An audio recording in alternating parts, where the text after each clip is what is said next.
Many years ago, I was a co-leader of a seminar that did this very thing. We came in, we had a group larger than this, and we put this big blank sheet of paper on the wall. And we asked the audience, what is important to you? What are all the important things to you? And we had some gal, I don't write because nobody can read what I'm writing. We had this gal writing all those things down. And it filled, within an hour, we had a full page of things, of stuff that was important to people. But then the second part of our seminar was really pretty awesome, because we took one item at a time on the thing and said, can you live without this? And we eliminated, put a red mark on it, and about this. What did we end up with? Anybody know? A blank sheet of paper! There wasn't not one of those things on that sheet that meant much to anybody. I always say we come in here with our consciousness of love, and we leave the planet with our consciousness of love, and we can't take one penny, one antique, one situation with us when we go. As a minister, we spend a lot of time, as ministers and practitioners too, with people who are ready to make their transition. They don't care about their stuff, believe me. He said, did I make a difference in someone's life? So our perceptions has a direct relationship with our bodies itself, and really it's pretty interesting. And we get overwhelmed. Sometimes, and being a minister, I'm a human being as well. Yeah, you may not be like this. But I go through the same drama that you folks go through. And what happens is, things happen and all of a sudden you become overwhelmed. You harmonize with the problem. Have you ever harmonized with the problem? I'll tell you, I did not too long ago. I was visiting the Vets Hospital in Fresno. And one of our Vietnam veterans had a hip operation, and I wanted to be there. And I found out when he was going to go in the surgery, and I wanted to be in the waiting room, just to be there. If his family showed up, be there, just to be comforting and all that. And so I go into the hospital, go up the elevator, go to the waiting room, and I walk in the waiting room, and I realize something. I left my book in the car. I could be sitting there for 2 or 3 hours, and I want something to read. And I got time. So I go back down the elevator, walk out into the parking lot, go to my car, reach in my, Stella's going to relate to this, I know I was losing my keys.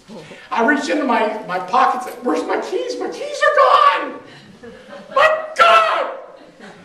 I'm in Fresno, my keys are gone. Anyway, that's how, and so I started harmonizing with Spirit. All of a sudden my perception was that I'm harmonizing, my keys are lost, therefore I am lost. It overwhelmed my consciousness. Have you ever had this happen? My gosh. I've had it happen before. I was supposed to give a talk one Sunday. Stella was out of town, I had no way to get her. Well, Scripture tells us how to deal with that.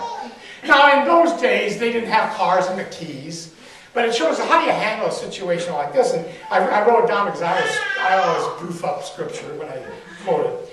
Be not conformed to the world, but be ye transformed by the renewal of your mind, that ye may prove what is the good and acceptable and perfect will of God. So I thought about that. Believe me, I did. I think about Scripture once in a while, even though I'm a new thoughter. And I thought about it, and I'm thinking things like, how do I get from Fresno back to my office in Oakhurst? Do I hitchhike? What do I do? Who do I call? And I started doing all this stuff. The committee of the head, the Maria used to say, was taking over, and I was having these meetings and ad hoc meetings and all. And finally said, Angelo, practice with your priest. I'm standing there and I'm looking in the window of my car trying to figure out where my keys are. It totally took over my life. Took over. So finally I said, take a deep breath. Take a deep breath. Okay, your keys are not lost. In our belief system, Angelo, you know this, they're misplaced. And so go into the hospital and claim ownership of them. So I walk into the hospital, and the guy at the thing was a Marine. He was dressed in a Marine outfit. He's a volunteer probably, and he's at the information desk. And I say, Semper Fi. We do this, don't we, Ralph? We Semper Fi. We let people know, hey, we're one of you, you know. Semper Fi. He said, what can I do for your jarhead? They always say that too. What can I do for your jarhead? And I said, I've misplaced my keys and I'm here to claim them. And he just couldn't stop laughing. And I know what he was thinking, because I'm used to these guys. And he started laughing, and he says, "You mean you've lost your keys and you don't know where they are and you're upset?" "No, I'm not upset, and I haven't lost my keys, because if I lost my keys, it'd be forever and I'd never find them." And so he said, "Well, just to let you know," he says, "I'm teasing you." He said, "The night nurse found them a few minutes ago in the parking lot, brought them in and told me she had them if anybody inquired, and I'll make a call." So he called her, and he tells me, he says, "She'll be right down, and she'll be there with your keys." Isn't that cool? Clap for this guy. So we can be brought to our knees with our perception. We can be brought. I don't know if you read the paper. Stop doing that. I mean, we can be brought to our knees with what's going on. And the illusion is that all of this stuff that's going on has power over us. Our creations don't have power. It'd be foolish to think that I build a table and then it's got power that can attack me. I mean, that's ridiculous. So there's an article in the Parade magazine written by a guy named Robert Moss.